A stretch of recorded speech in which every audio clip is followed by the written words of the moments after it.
কৃষক কৃষি তার উন্নয়ন সব নিয়ে আমাদের এই আয়োজন। বাংলার কৃষি, বাংলার কৃষি, বাংলার কৃষি। ফলবে ফসল ভরবে গোলা আরো বেশি বেশি।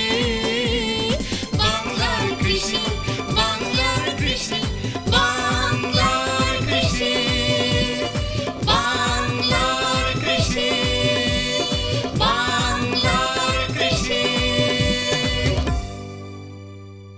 সুপ্রিয় দর্শক, বাংলার কৃষি অনুষ্ঠান থেকে আপনাদের সবাইকে শুভেচ্ছা।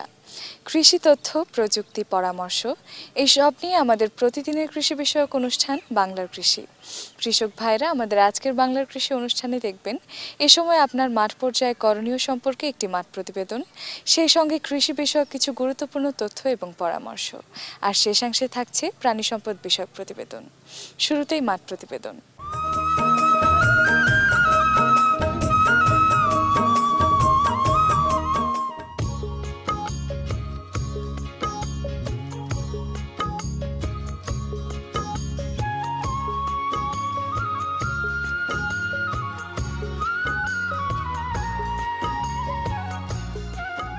বাংলাদেশ কৃষি প্রধান দেশ।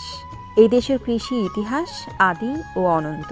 শতাব্দীর পর শতাব্দী ধরে বাংলার কৃষকগণ মাথার ঘাম পায়ে ফেলে কৃষি উৎপাদনের ধারা বজায় রেখেছেন। কালের বিবর্তনে কৃষিতে পরিবর্তন এসেছে, উদ্ভাবিত হয়েছে নতুন নতুন কলা কৌশল। কৃষির উৎপাদন বাড়াতে এগুলি অনুসরণ করা জরুরি। কৃষির সফলতা ও ব্যর্থতা আবহাওয়া ও পরিবেশ দ্বারা প্রভাবিত হয়। এগুলি বিবেচনায় রেখে কৃষি কাজ করতে হবে। সঠিক জাতের ফসল চাষ করাও জরুরি। একসময়ে জাত অন্য সময়ে চাষ করলে ক্ষতিগ্রস্ত হতে হয়। জাতভেদে ফসলের ব্যবস্থাপনাও ভিন্ন।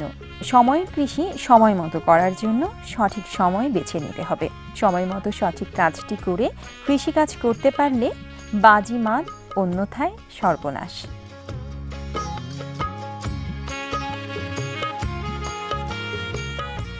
বীজ বপন বা রোপণ থেকে শুরু করে উৎপাদিত পণ্য সংরক্ষণ ও ব্যবহার পর্যন্ত বিশেষ সতর্কতা ও যত্ন অবলম্বন করতে হয়।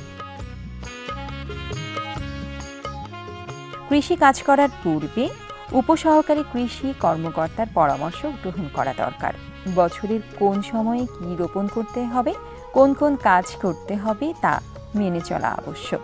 কৃষিতে উদ্ভাবিত কৌশল ও যন্ত্রপাতি ব্যবহার করা দরকার। কৃষি প্রযুক্তি বিস্তারে কৃষি সম্প্রসারণ অধিদপ্তর সার্বক্ষণিক চেষ্টা করছে। এখন প্রয়োজন সর্বক্ষেত্রে আধুনিক প্রযুক্তির সৎ ব্যবহার করা। কৃষিতে বর্তমানে উদ্ভাবিত প্রযুক্তিগুলো কৃষিক্ষেত্রে ব্যবহার করা হলে কৃষি উৎপাদন অবশ্যই বেড়ে যাবে। তাহলে আমাদের কৃষি অগ্রযাত্রায় যুক্ত হবে নতুন মাত্রা। আমরা সেই প্রত্যাশা করি। বাংলাদেশের সকল মৌসুমের সব ফসলের জন্য কিছু নির্দেশাবলী আছে, যেগুলো যদি আমরা অনুসরণ করি তাহলে নিশ্চিতভাবে আমরা আমাদের কাঙ্ক্ষিত ফলন সবসময় পাব। বীজ কৃষির প্রথম এবং প্রধান উপকরণ। আমরা যদি আধুনিক বীজ, পোকামুক্ত বীজ যদি ব্যবহার করতে পারি তাহলে আমরা ফলন অতিরিক্ত পাবো সাধারণ বীজের তুলনায়। বীজগুলোকে বপনের আগে বীজ অঙ্কুরোদ্গম পরীক্ষা করে নিতে হবে। অন্ততপক্ষে 80% যখন অঙ্কুরোদ্গম ক্ষমতা থাকবে তখন সেই বীজগুলিকে আমরা কৃষির বীজ হিসেবে গণ্য করব। সময় মতো বপন করব, সময় মতো রোপণ করব। আর আমরা যখন বীজতলা তৈরি করব তো অবশ্যই বীজতলাটা একটা আদর্শ বীজতলা যেন হয়, এবং বীজতলা যেন বীজ যখন বপন করার পরে সুস্থ সবল চারাদান উৎপাদিত হয় সেদিকে আমাদের খেয়াল রাখতে হবে, এবং এটাকে রক্ষা করার জন্য যত রকমের কার্যক্রম সবগুলো সুনিশ্চিত করতে হবে। এরপরে আমাদের জমি চাষের কথা আসে। আমরা যখন চাষ দেব খুব ভালোভাবে, ইদানিং কলের লাঙ্গল, ট্রাক্টর এগুলো আছে, অথবা যদি আমরা লাঙ্গল দিয়ে চাষ দিই তাহলে আমরা খুব বেশি করে মাটিকে খুব ভালো ঝুড়ো করে আমি চাষ দেবো। আমরা সার ব্যবহার ক্ষেত্রে জৈব এবং রাসায়নিক দু ধরনের সারে সম্মিলিতভাবে সুষম সার ব্যবহার করতে হবে। জৈব সারের ক্ষেত্রে আমরা পচা গোবর ব্যবহার করতে পারি, পোলট্রি লিটার ব্যবহার করতে পারি, সবুজ সার ব্যবহার করতে পারি, কম্পোস্ট ব্যবহার করতে পারি। ইদানিং ভার্মি কম্পোস্ট, কুইক কম্পোস্ট সহ অন্যান্য কম্পোস্ট যেগুলো আছে সেগুলো আমরা ব্যবহার করব। জৈব সারের অনেকেই মাত্রার কথা বলেন, আমি বলবো যত বেশি তত ভালো। আমরা যদি জৈব সারে খাবারের পরিমাণটা সুনিশ্চিত করতে পারি তাহলে মাটির স্বাস্থ্য ভালো থাকবে, সেখান থেকে বিভিন্ন যে বায়োলজিক্যাল অ্যাক্টিভিটি যেগুলো আছে সেগুলো খুব ভালোভাবে হবে এবং আমাদের ফসলের জন্য ভালো হবে। আর রাসায়নিক সারের ক্ষেত্রে আমরা urea, TSP, muriate of potash আমরা দিই, তবে ইদানিং সারা বাংলাদেশে যেগুলো আমাদের মাইক্রোনিউট্রিয়েন্ট আসে, বোরনের কথা যদি বলি, আমরা যদি সালফারের কথা বলি, এগুলো কিন্তু বিভিন্ন জায়গায় অভাব দেখা দিয়েছে। সেই ক্ষেত্রে আমরা অবশ্যই মৃত্তিকা ও সম্পদ উন্নয়ন ইনস্টিটিউটের যে ল্যাবরেটরি আছে সেখানে আমরা মাটি পরীক্ষা করে তাদের প্রেসক্রিপশন অনুযায়ী জৈব এবং রাসায়নিক সারের সমন্বয়ে আমরা সুষম সার ব্যবহার করব। মনে রাখতে হবে জমি এবং ফসলের চাহিদা অনুযায়ী আমরা যদি সুষম সার সরবরাহ করতে পারি তাহলে অবশ্যই আমরা কাঙ্ক্ষিত ফলন পাবো। বীজ সংগ্রহের ক্ষেত্রে যখন আমরা কোনো ফসলের নির্দিষ্ট এলাকা যেটা সবচেয়ে ভালো রোগমুক্ত অথবা গাছের ক্ষেত্রে নির্দিষ্ট ফল বা নির্দিষ্ট গাছকে আমরা নির্বাচন করে সেগুলো খুব ভালোভাবে সযত্নে রাখবো এবং ফল যখন খুব ভালোভাবে পাকবে সতর্কতার সাথে আমরা সেগুলি কাটবো, বীজ সংগ্রহ করব এবং বীজগুলোকে সংরক্ষণ করব। কাটার পরে মাড়াই ঝাড়াই করে আমরা ভালোভাবে শুকাবো। বীজ ক্ষেত্রে অর্থাৎ জাতভেদে 10 থেকে 12% আর্দ্রতা রাখতে হবে। রৌদ্রে শুকিয়ে আর্দ্রতা সুনিশ্চিত করে পরীক্ষা করে দাঁত দিয়ে পরীক্ষা করা যেতে পারে কিংবা মেশিন দিয়ে পরীক্ষা করা যেতে পারে। পরীক্ষা করে তারপরে আমরা সেগুলোকে আমরা সংরক্ষণ করব কিংবা বাজারে বিক্রি করব। সংরক্ষণের ক্ষেত্রে আধুনিক পদ্ধতি এবং লাক্সই পদ্ধতি, দুটো পদ্ধতি আছে। আমরা লাক্সই পদ্ধতির কথা যদি বলি, মাটির হাঁড়ি, টিন, ড্রাম, প্লাস্টিকের বস্তা সবগুলিতে করা যায়, তবে যেখানে রাখি না কেন অবশ্যই সেটা বায়ুরোধী হওয়া লাগবে। আর যে পাত্রে রাখি না কেন পাত্রের তলায় আমরা শুকনা পরিষ্কার বালি রাখবো, মাঝখানে 1 খণ্ড চুন বা 2 খণ্ড চুন দেবো শুকনা, এবং যে বীজ পাত্রের মুখে অর্থাৎ গলাতে উপরের দিকে আমরা নিম পাতা, নিশিন্দা পাতা কিংবা বিষকাঠির পাতার শুকনা পাতা গুঁড়া করে দিয়ে খুব ভালোভাবে বায়ুরোধী করে বন্ধ করে দিয়ে আমরা মাটির সংস্পর্শ যেন না থাকে হয় ঝুলিয়ে রাখবো কিংবা কাঠের উপরে কিংবা মাচার উপরে রাখবো। এই কাজগুলো যদি আমরা শুরু থেকে শেষ পর্যন্ত অনুসরণ করি তাহলে মোটামুটিভাবে আমরা নিশ্চিত হতে পারি যে আমাদের কাঙ্ক্ষিত ফলন আমরা ঘরে তুলতে পারবো। সারা বাংলাদেশে কৃষি সম্প্রসারণ অধিদপ্তরের মাঠকর্মীরা, উপসহকারী কৃষি কর্মকর্তারা আপনার কাছেই আছে, অথবা বিশেষজ্ঞ কৃষিবিদ যারা আছে তারা আপনার উপজেলাতে আছে। সুতরাং আপনি যে কোনো কাজ করার আগে তাদের সুপরামর্শ নিয়ে তাদের নির্দেশ মতো যদি আপনারা ফসলের প্রত্যেকটি কাজ সুনিশ্চিত করেন তাহলে নিশ্চিতভাবেই আমরা বলতে পারবো যে আমরা আমাদের কাঙ্ক্ষিত ফলন পাবো এবং লাভবান হব, বাংলাদেশকে সমৃদ্ধ করতে পারবো। বাংলার কৃষি, বাংলার কৃষি, বাংলার কৃষি। দর্শক দেখছিলেন বাংলাদেশ টেলিভিশনের প্রতিদিনের কৃষি বিষয়ক অনুষ্ঠান বাংলার কৃষি। এ সময় আপনার মাঠ পর্যায়ের করণীয় সম্পর্কে আপনাদের জানাতেই আমাদের এ বাংলার কৃষি। সঙ্গেই থাকুন এবারে প্রাণী সম্পদ বিষয়ক প্রতিবেদন।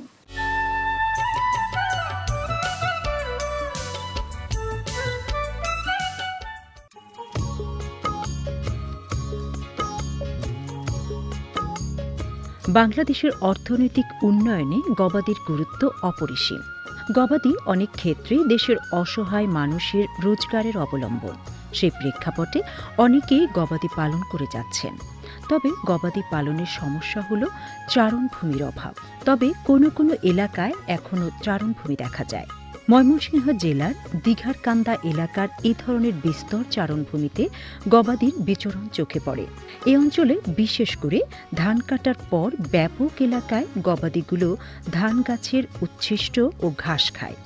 এতে গরুগুলোর স্বাস্থ্য ভালো থাকে এবং শারীরিক বৃদ্ধিও যথাযথভাবে ঘটে।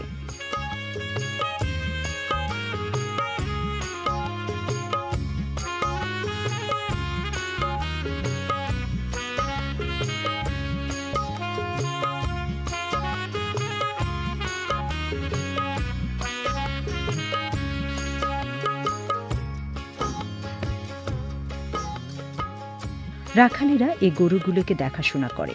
গরুগুলো একসাথে চড়ে বেড়ায়, আবার একসাথে বাড়ি ফিরে যায়। এই দৃশ্য দেখতে ভালোই লাগে। ভোরে আর কি ফজর আজানের সময় কি গরু ছেড়ে দেয়, ছেড়ে দিয়ে গরু মাঠে খায়, খেয়ে আবার বাসায় চলে যায় আর কি, নিজে বাজে আর কি বাসায় চলে যায়। পরে গলে আসে দুধ পানায়, তারপরে বাসায় গিয়ে ভুসি টুসি লবণ টবণ তা খাওয়াইতে আবার ছাড়ে দিই দুপুরবেলা আর কি আবার ছাড়ি। আমরা মাঠে সারাদিন বসে বসে গরু খাওয়াই বাসায় যায়, বাসায় চারির মধ্যে পানি দেই, ভুসি লবণ খুদ এগুলা দিয়ে গরু খায়। কাঁচা ঘাসটা খেলে গরুর স্বাস্থ্য ভালো থাকে, আবার দুধও দেয়।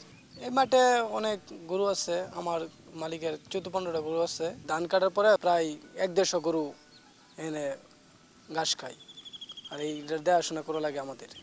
সকালে 5টার পরে গরু ছেড়ে দেয়, পরে মনে করেন যে আবার সন্ধ্যার দিকে গরু আবার চলে যায়।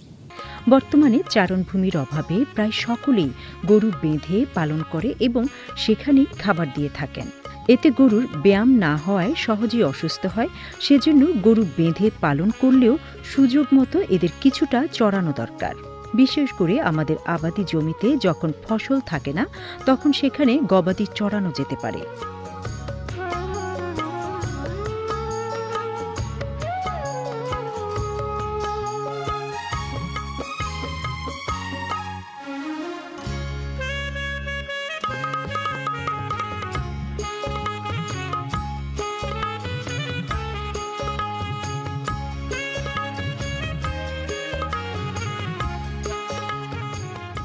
আমাদের হাওর এলাকা এবং পাহাড়ি এলাকায় এখনও কিছু চারণভূমি রয়েছে। সেখানে গবাদি পালনের সুযোগ করে নেওয়া যেতে পারে। সেজন্য প্রয়োজন আগ্রহী ও প্রতিশ্রুতিশীল মানুষ। আমাদের সামাজিক ব্যবস্থাপনায় যেহেতু গবাদি অঙ্গাঙ্গিভাবে জড়িত, সেহেতু এদের প্রতিপালনে সব দিক বিবেচনা করা দরকার। সে বিবেচনায় গবাদি পালনে চারণভূমির গুরুত্ব উপলব্ধি করা আবশ্যক। আমাদের প্রত্যাশা, সুযোগ মতো মাঠে গবাদি চড়বে এবং সুস্থ সবল গবাদি সুস্থ জাতি গঠনের নিয়ামক হিসেবে কাজ করবে।